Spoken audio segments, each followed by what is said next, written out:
Hello, welcome to Whitehall. I'm Jane and I'm a Heritage Development Officer as part of London Borough of Sutton Cultural Services. And we're looking today at the Lockdown Art and Local Diaries exhibition, which we've just opened for the reopening of the building, and to show some of the highlights and points of interest in the exhibition. So, just in the case here, we've got a really good selection of examples of the type of work that people have generously submitted. Starting at the top here with some ceramic hearts, which are part of the Everyday Heroes project supporting the NHS, which is run by the Team Imagineers, and they've been making hearts. There's a series of artists who've been making hearts and asking members of the public to join in, with a view to creating larger murals with different designed hearts. And then on the shelf here, we have The Overthinker by Abel Kestevan. And I think the strangeness of lockdown is something that's caused most of us to overthink the situation on occasion. So it's a really good piece illustrating how we've been feeling. And then Tracy Downing has taken to writing what she calls moems, which are poems which may have a bit of a moan about the recent situation that we've all been in. This one is Shopping is Scary, and I think we can all totally sympathise with the issues of going in, queuing, have they got the things I need, and coming out feeling a bit flustered. Another part of this great exhibition is Unlocked, the Local Diaries project. Jane, what's this about?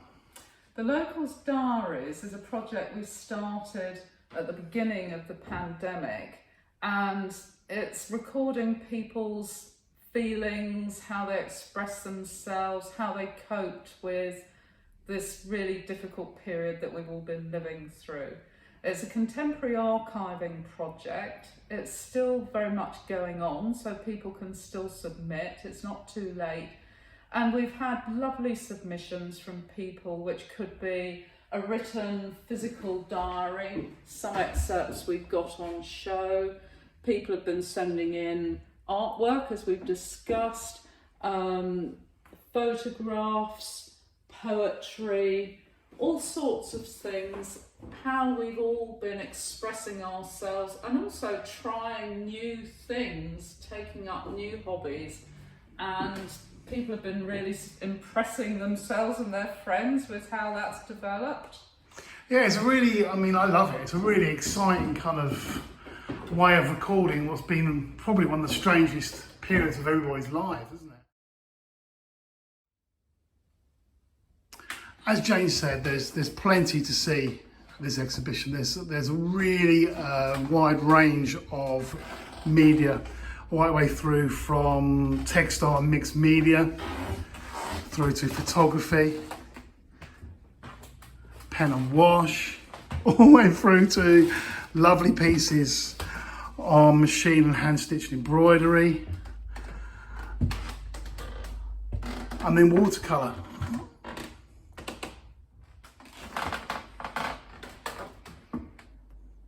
And there's pieces like this, the Doug Shaw has got a wider context, isn't it, about submitting to other projects as well, like the print project.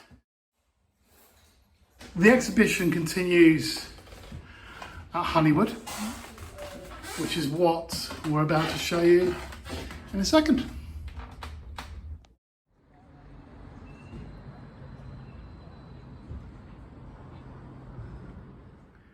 So you rejoin us at Honeywood, where the exhibition continues. Yes, welcome to Honeywood, where we have a wonderful display of different works of art, and sculptures, drawings, film, all sorts of things that people have created and very generously loaned for the exhibition.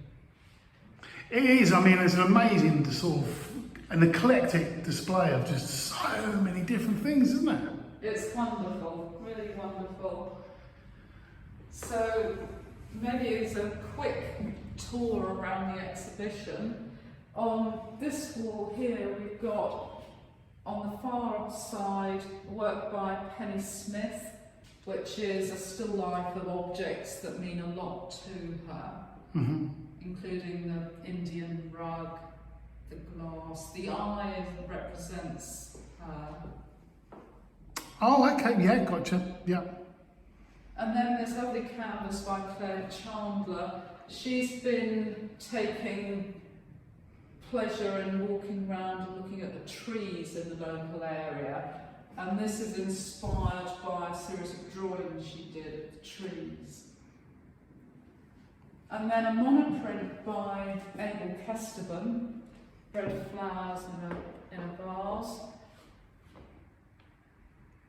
Lovely. And then walking along here, we have this lovely, quiet, relaxing canvas by Kriti Ladhani. Chris Roberts' lovely pair of drawings. He started off with the idea of having the sprig of the leaves in a glass vase and watching them over a period of lockdown. So the one on the left is where it starts, of course, and the one on the right, it hasn't been touched at all, is where it ended up. Where it ends up, where we all end up, I think, after. Well, possibly a little wilted. And then there's this lovely country estate by Ken Card, which I think we could all twitch our noses and wish we were in that sort of countryside scene at the moment. And there's video as well. There's video. I'm really excited. We've got 3 films. One by Bruce and Penny Whitehall about a visit to their family members to their house, or garden I should say. And then 2 by Simon Honey, who has been in tight lockdown, with 2 films exploring the different emotions that have been stirred by that. And then we come along here, we've got this lovely drawn portrait by Vivek Perachai. Ken's other painting here is this amazing one with St George and the dragon, and then surrounded by rather fierce dragon-looking creatures behind. And the other type of dragon, done by Jackie Smith, which is the protector, as a symbol of protection. Okay, yeah, gorgeous. Yeah, I love that idea of protection. Absolutely, yeah. And of course at the moment I think it's something that we're all thinking resonates. About. Absolutely. Hannah Horak's arabesque watercolour here, which again was a different form of design that she's been exploring during the lockdown period. And it just continues to get There's so much work. Varied. And we've seen Tracy's before with We've seen Tracy's at Whitehall. And we've got her represented here. There's a really resonating watercolour by Brenda Pennington, which is spring shopping in Carshalton High Street. And again, of course, an experience that has changed completely for all of us. And it shows that kind of emptiness as well of the high street at the time of all the face masks as well. No traffic either. Yeah. Maybe one of the bonuses of early lockdown. Underneath, we've got this really interesting portrait of Tom Jones by Libby Reffel. Now, she set herself the task of learning how to draw portraits and did 100 heads, one each day, and started off from, in her words, not being very good, working through and how they've improved. So we have one on show here, but obviously she has created this portrait diary over the 3 months of lockdown. Wow! Which is a completely different way of recording that period. Then we've got this beautiful oil painting by John Stillman, which was the first day of lockdown. And I think we all can remember sort of thinking, what's going to happen? We were all in isolation or closed up in our houses. Where do we all go from here? And I think that's captured really well in that painting. Julian Heath has been a well-known local photographer and again has been much more tied down, so he has been creating still lives and using inspiration from his garden for his work.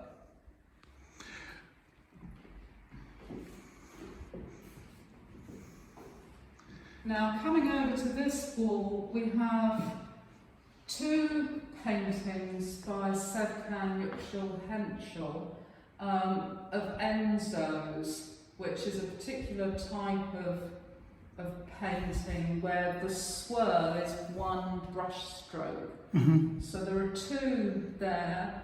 Neil, as your wonderful self-portrait, yes, you might like to say something about well, it's interesting. It's the first time in an exhibition, especially in Carshalton, that I've seen so many self-portraits. And I think for myself, I know that I spoke to Kate about this, it's probably the only time we've ever had a chance to sort of show the self. You know, you've got Simon's work and you've got the other work that you sort of pointed out in terms of the self-portrait.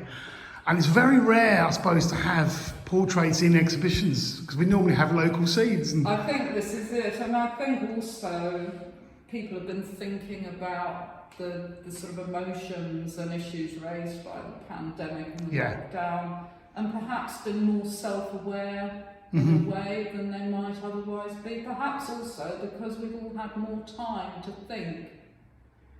And also it's the varied different type of self-portraits, from the drawn to the mixed media with Kate to Abel's thinkers. Absolutely, it's really fascinating to see the different ways people represent themselves. In the middle, we have this lovely pen and ink drawing by Ingrid Barber, the 5 a.m. briefing, and the cat has got a rather unfortunate victim in its jaws. And then finally we've got the last wall. The last wall, but certainly not the least wall.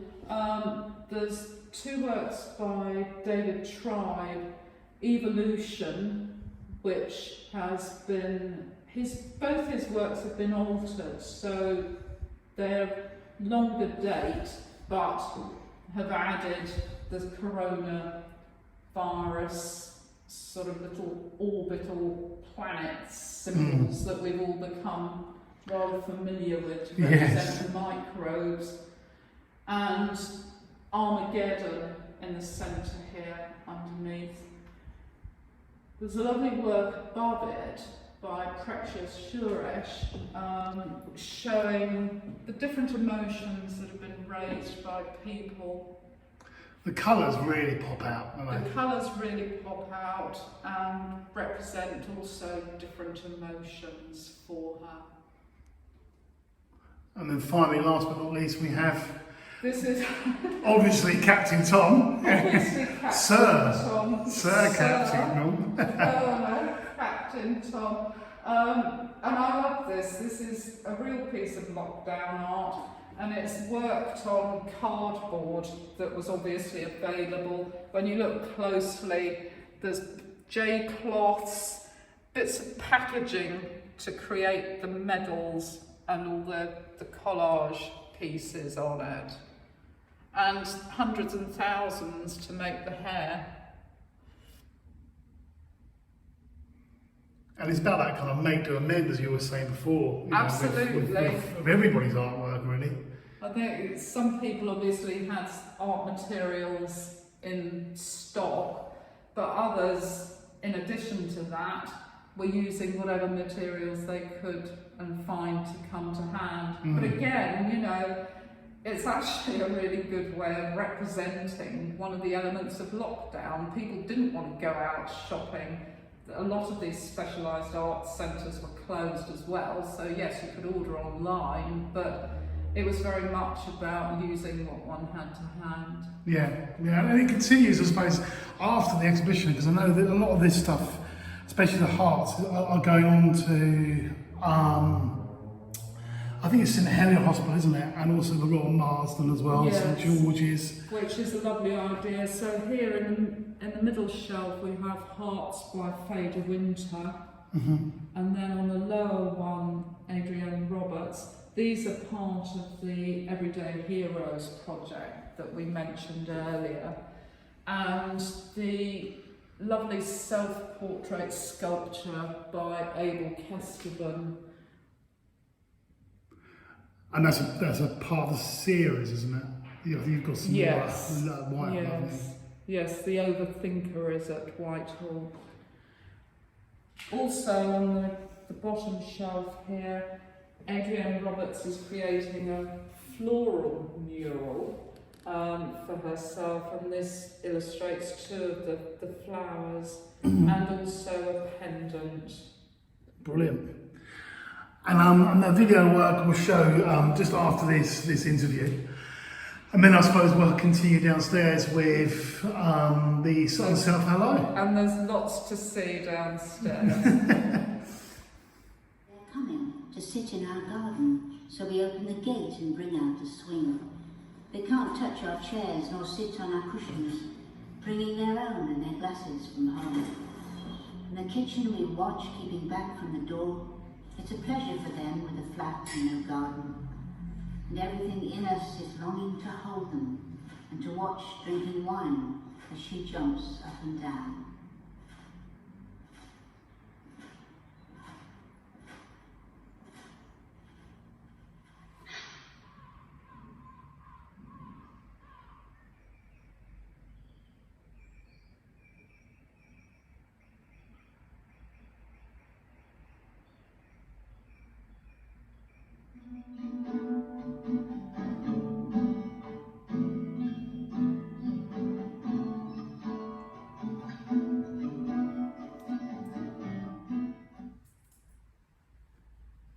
This is a lovely part of the exhibition, Jane. I really like this.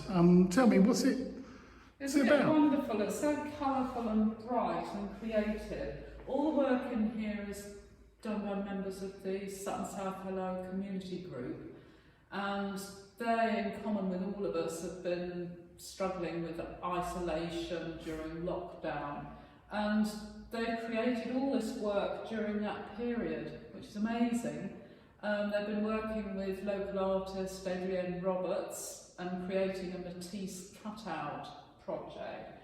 And what I love about this is just the variety of styles, colours. It's wonderful. Yeah, I agree with you. I mean, the colour really comes out, doesn't it?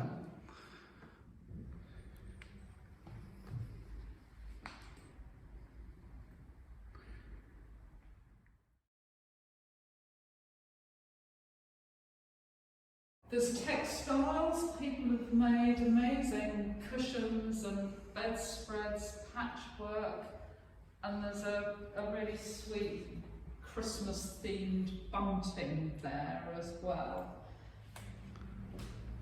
And the case, there's so much varied work. In the case there's some beautiful carved wooden objects, more textiles, an amazing painted saw somebody's done.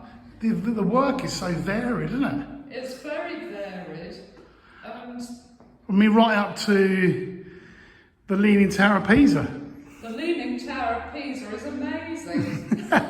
which you'll see in the other room. Yeah, I love this. Isn't it amazing? It was made by Pasquale d'Italia, one of the members of Sutton South Hello and one of the founders of their arts and crafts element. And again, you know, it's astonishing the detail. It's got the same number of floors as the real building. And again, it's made of all sorts of materials that were available during lockdown. So the flooring which looks like marble, is amazingly made of wallpaper samples cut up to make that crazy appearance. And then there's the number of floors from the original building, and he's created the tower by using the empty inner roll of a carpet outside to give it a sufficient structure. But the amount of detail is astonishing. And it's incredibly well constructed. It's, yes, absolutely amazing. And the scale, I mean, that's why I'm sort of keep on coming in and out, because the scale you don't really appreciate until you come out and see you in juxtaposition. Quite large. So have you really enjoyed putting this exhibition together? Oh, it's been lovely. I've really enjoyed it, sort of catching up with the artists. And the thing that's been really lovely is actually everybody's been so excited, enthusiastic about it. And we've got some lovely work submitted. And how long does it go on for? It runs until the end of September, that weekend, the 26th, 27th. Oh, okay. It's pre-booking only because of the sort of restrictions in how many people can visit together, but it's free and it's via Eventbrite. Brilliant. And what it is, we'll put the link at the end so we can see, people can book as well. And there'll be lots of links at the end as well, so you can see about the Local Diaries as well. Well, thank you very much for showing us round. It's been lovely. Cheers. It's been a pleasure.